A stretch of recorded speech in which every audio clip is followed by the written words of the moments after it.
एक आजी होत्या, त्यांचे गुडघे दुखायचे.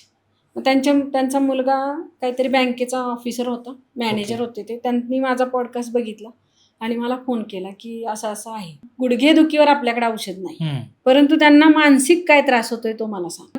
त्यांनी सगळं सांगितलं की आता आईचं वय झालंय, आता म्हणजे माझी बायको आहे, तिला आवडत नाही आईने मध्ये मध्ये केलेलं. तिला असं वाटतं की आम्ही देतोय ना तुम्हाला आईचं सगळं आणून, तर तुम्ही का मध्ये मध्ये करता. मग कधी कधी गॅस चालू राहतो, कधी भासतं, कापतं, असं काहीतरी होतं. परंतु त्यांना असं वाटतं की मी काहीतरी करून घालावं मुलाला, किंवा माझ्या हातचं खावं काहीतरी, असं हे असतं. आणि सुनबाईंना काय वाटतं की ह्या एक काम करतात आणि 2 कामं वाढवतात. मग ते सतत चिडचिड व्हायची, मी एवढे वर्ष केलं आणि आता का नाही करू शकत, किंवा ती सुनबाई एवढी धावपळ करते, मग मला का नाही जमत आहे आता.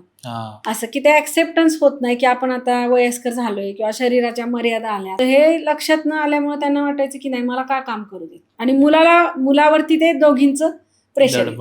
असं सगळं त्यांची स्टोरी ऐकल्यानंतर त्यांचा स्वभाव लहानपणापासून कसं आहे तर अतिशय कष्टाळू आहेत, पहिल्यापासून खूप काम केलेलं आहे, जबाबदारी घेतलेली आहे. तर मग हे पाहिल्यानंतर त्यांना एक कॉम्बिनेशन बनवून दिलं. 1 महिन्यानंतर त्या ज्या आजी होत्या त्यांच्या बहिणीच्या मुलाचा फोन आला की तुम्ही आमच्या मावशीला गुडघेदुखीचं कोणतं औषध दिलं होतं ते माझ्या आईला पण द्या. ओके.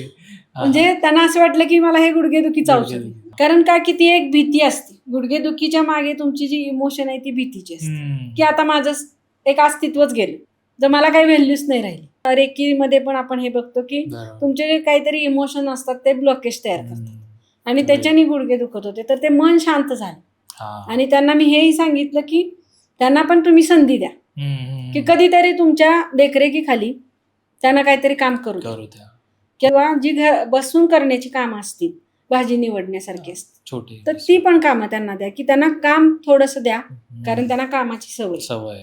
आणि त्याच्यामुळे मग त्यांना त्या औषधं दिली आणि घरातल्यांनी पण थोडेसे चेंजेस केले, तर त्यांना खूप चांगला रिझल्ट आला.